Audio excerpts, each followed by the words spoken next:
Hey there, this is Ann Westerheim from Ikaru, and we're going to be starting our cybersecurity webinar in just 1 minute. I'm waiting for a sound check from Nancy, and thank you everyone for joining the call.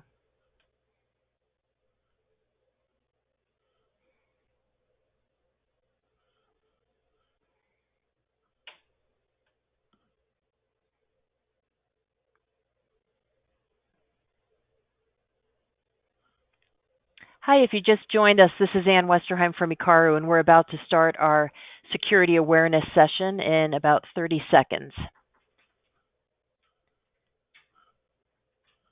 And thank you, I just got the thumbs up from Nancy.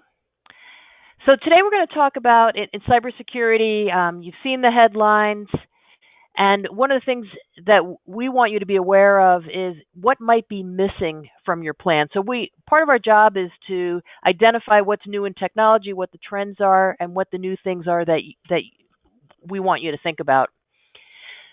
So Ikaru probably worked with many of you for many years, but just for those who are new to us, we've been around for well over 10 years. We do full service IT support, everything from help desk through CIO level strategy, comprehensive products and services, and we've worked with hundreds of businesses in the area over the years. So we're very familiar with small business, and we've pretty much seen all the different technologies out there, the trends, etc.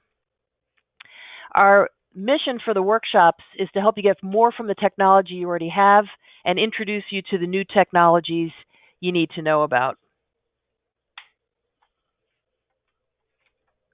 So as many of you know, October is Cybersecurity Awareness Month.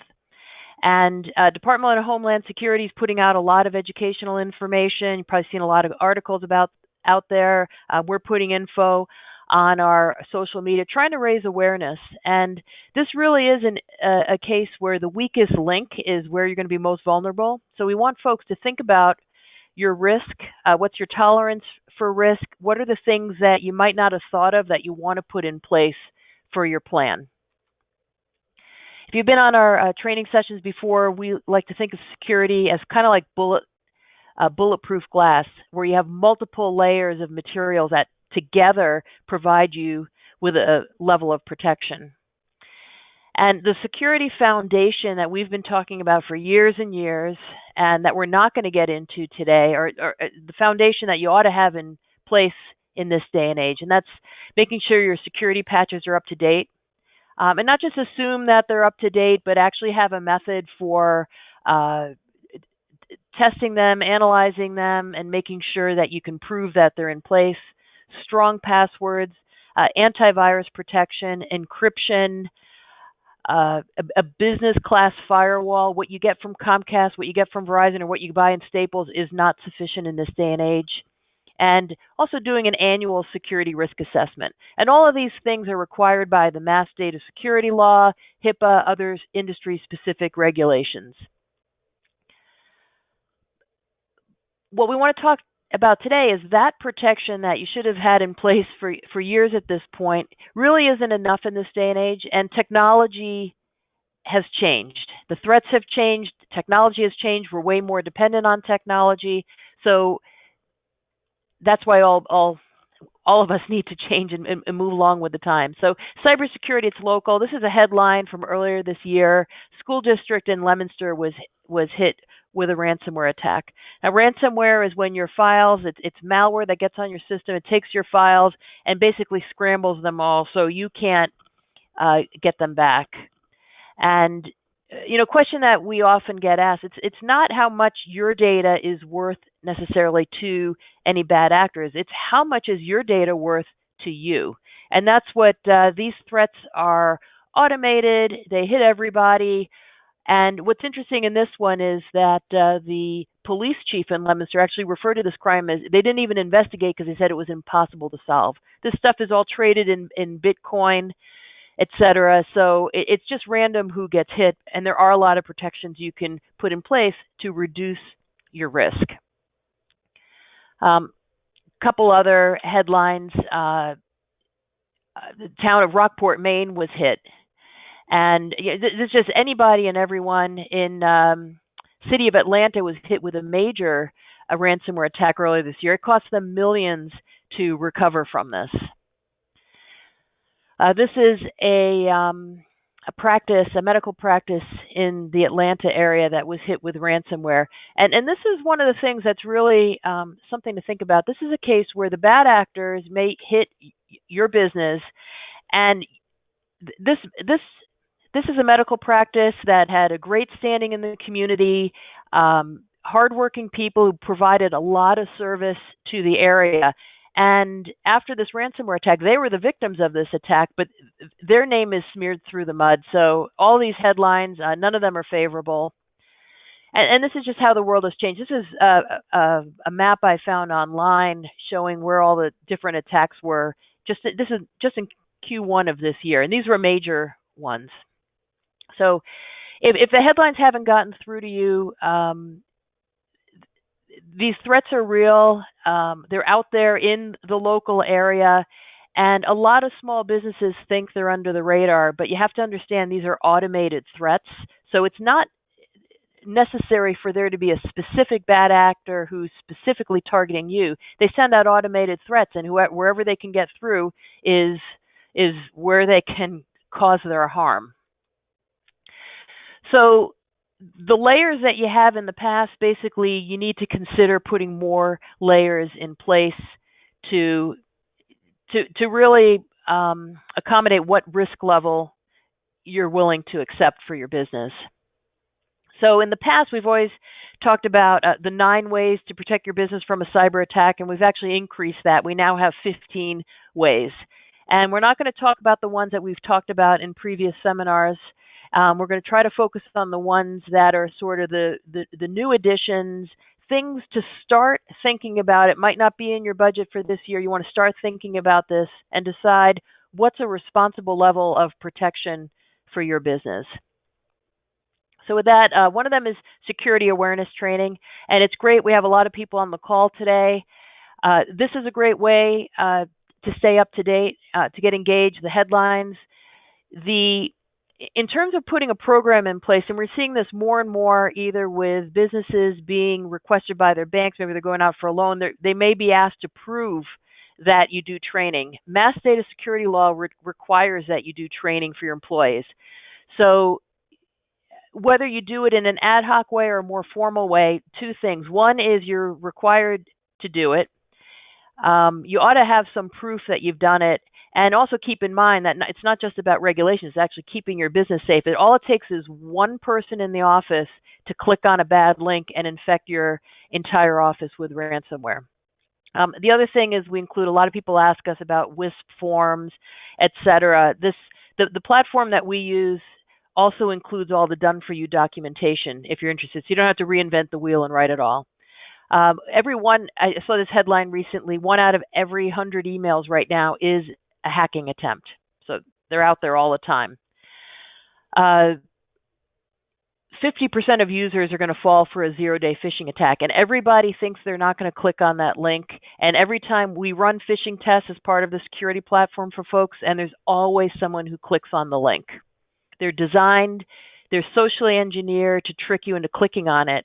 And maybe you're in a 20-person company, one person clicking on that link can take down the network. This is an example of U.S. Postal Service, a fake package. Here's one. You might get an email like this. It sort of looks real. It says, no reply, up U.S. Postal Service.com on the top. But then if you hover over the link, never click on these links, but if you were to hover over it, you can see it's going someplace totally different. And you can imagine you might get an email like this, and really busy day, and you email it off to maybe an assistant in the company. Say, hey, I don't know what's up with this package. Take care of it. Here's the email.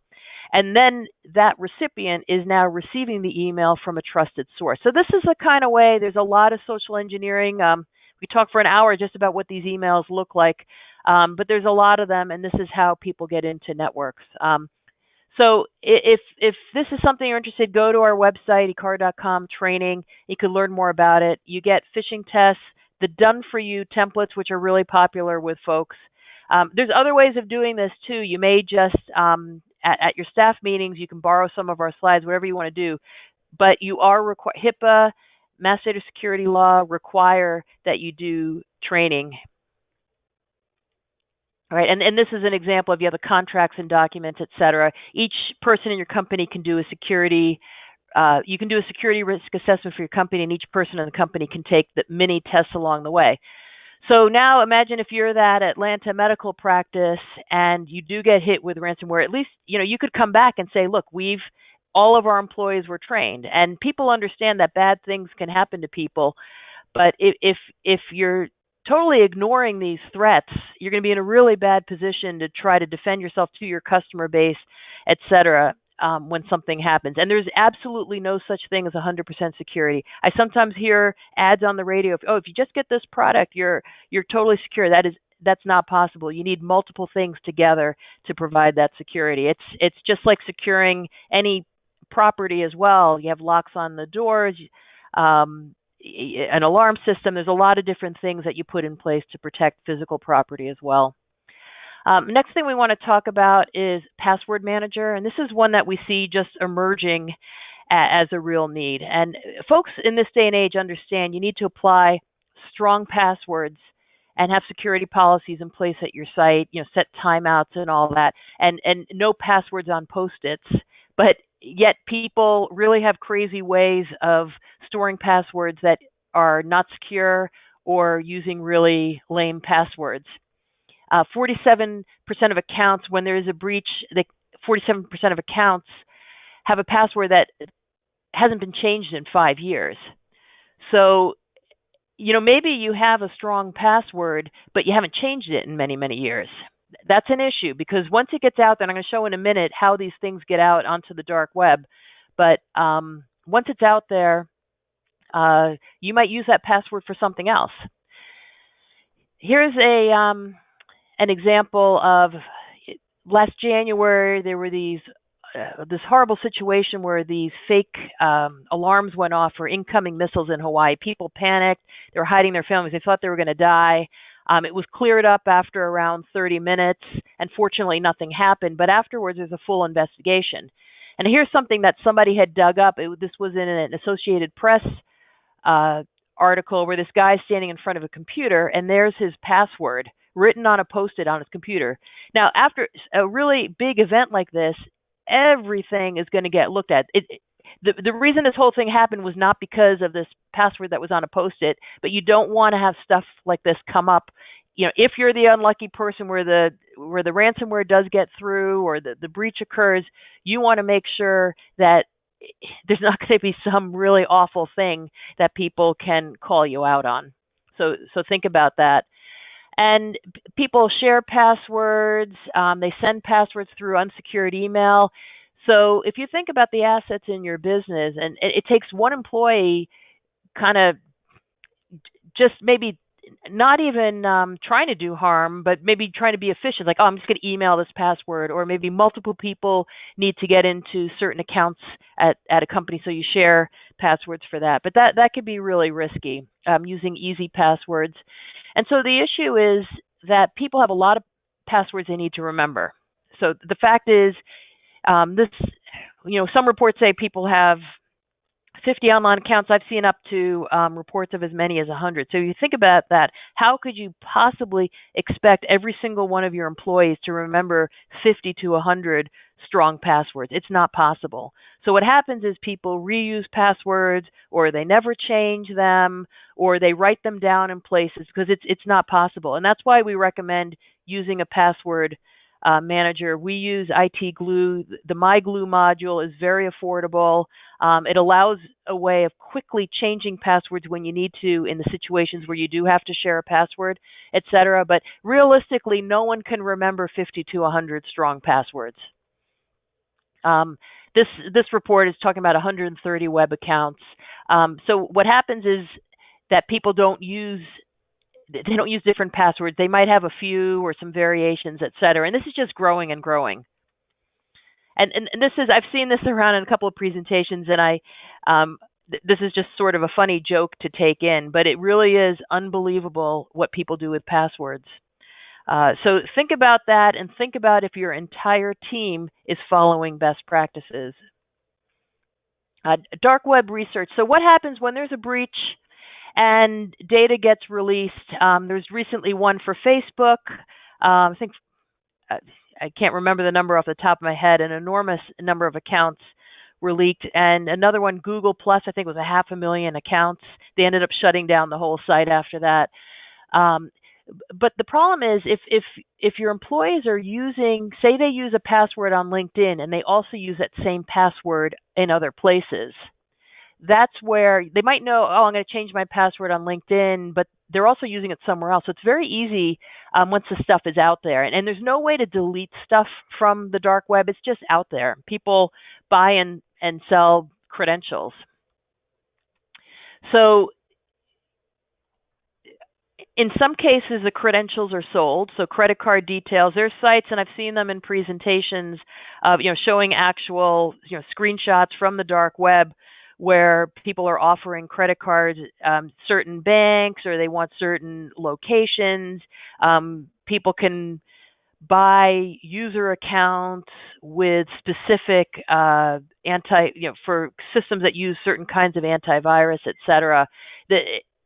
There's a very big marketplace for this stuff. And this is where it gets interesting. So do you know that your employees, for example, if they got that strong password, but they're using it for every application because they can't remember other passwords. So they might be logging into ADP, Paychecks, et cetera. They might use it for Office 365. There's a lot of different places where people may use passwords. So if you look at the screen, Dropbox, they've been breached. LinkedIn's been breached multiple times. Facebook has been breached. So if those passwords are used somewhere, they're just sort of out there. So we recommend doing dark web monitoring. If anybody on this call, if you're interested, we can run one scan for you, a complimentary scan, so you can see the number of credentials that might be out there. And some folks have no credentials that are out there, which is great, but we can run a free scan for you. We recommend that you consider doing monitoring. And the new NIST guideline for passwords, again, dealing with these strong passwords that are impossible to remember, is to change them after stuff is detected kind of out in the wild. And this is what the screenshots look like. So you can see sometimes the source is specific, sometimes it's just social media, but you can see where the passwords are. It's kind of a scary thing to see one of your users with a real password that they use out on the dark web. All right, multi-factor authentication. Again, like this whole theme around passwords, using strong passwords, getting a password manager to manage the passwords so you actually can use strong passwords realistically, understanding what's going on in the dark web and setting up monitoring, at least doing that one scan to see where you're at a minimum. And the next kind of layer in place is multi-factor authentication. And what this is basically you log in with a username and password, and then you need some other identifier. So typically, the ones we use, we get a code on our phones. So like when we log into our password manager, we get a code on our phone that changes every 30 seconds. So somebody would need my username and password and a numerical code that changes every 30 seconds that's only delivered to my cell phone, so after I log in. So that's what two-factor authentication is. It's basically you have to log in twice to get in. Advanced endpoint detection and response. So if anybody who's on our sort of foundational security, we have very strong antivirus in place. There's also ways of when stuff gets through, it's impossible to tell how it got there unless you install software in advance to detect for what the changes are. So this is something you want to think through sort of in advance to see if this is a risk that you want to protect against. Because without installing software in advance to specifically monitor for these specific threats, you may be protected by antivirus. Nothing's 100% protective. Something can get through, and this is a way that it can detect it and stop it, and also be able to roll back before, and also provide the forensic analysis. Otherwise, figuring out where a threat got in. Now, when there's a major breach at a major company, they may spend millions trying to do the forensics on this. This is a way of providing a layer of forensics into your system. But be aware that without actively monitoring specifically, there's really no way to do this after the fact. So this is just an additional layer of software that's monitoring where your endpoints, where your systems are connecting. It looks for specific signatures of changes to then stop executables from running, and then it can roll back. So it's basically detecting specific kinds of changes on an ongoing basis, creating a way to snapshot, like kind of like the time machine, and then being able to go back, and then providing the forensics. Now, one of the other interesting things is some viruses will put keyloggers on systems. You can go in and remove the keylogger, but without knowing there's a second keylogger, when you go change your password to kind of keep everything secure again, that second password's keylog. So it gets to be very complicated over time. And again, it's about thinking about the overall, the understanding what the risks are out there, and then doing kind of a risk analysis to figure out what makes sense for your business. But we want you to be aware of what's possible. The other one is security incident and event monitoring, also called SIEM. So what this is it looks for certain types of network traffic, and it examines logs for unauthorized activity, suspicious unauthorized activity. Now, if you ever looked at a server log, there are like thousands of line items for every little thing that it does. So we will often, when there is a failure on a system, we'll often go in, and you probably heard us talking about looking at the logs. But for something that with the vast amounts of data that are flowed through the system, without having software in place that can actually analyze that in real time and try to stop it, you're sort of looking after the fact, and it's a needle in the haystack that you're probably not going to find. So it is possible to do more sophisticated monitoring. It's a layer of protection that we advise you to at least understand what it is and think about it for your business. Mobile device security. This is a whole area around shadow IT. People are bringing mobile devices into offices. So lots of people bring in devices. Do you let people have their business email on their personal, their smartphone? Do they have encryption on their smartphone? Are they connecting to your guest network or your office network? If somebody were to lose a device and they have business information on it, do you have the capability of remote wiping the device? Again, these are things to think about through management policies, acceptable use policies, and also to let you know there are technologies that you can put in place to install on the portable devices so you can do a complete remote wipe if necessary. You can detect things like if people have pins, like you might tell everybody you have to have a pin on your phone, etc., but that doesn't mean everybody's going to do it, and how do you enforce it. So it's possible through software to do that. So it's mostly about security policies, that people aren't breaking the rules, that they may have signed an acceptable use policy that says they do X, Y, and Z. This keeps them honest. And also remote wipe. Now, in terms of backup, this is just so critically important that there's no such thing as 100% security, and this determines whether or not you can actually get back your data. So if you're hit with the ransomware, everything is encrypted, you can't get your data, you have that dreaded timer on your system. If you have a robust backup, you can get your data back. Some people think, well, these ransomware requests, it's not that much money, we'll just pay. But remember that you're paying criminals.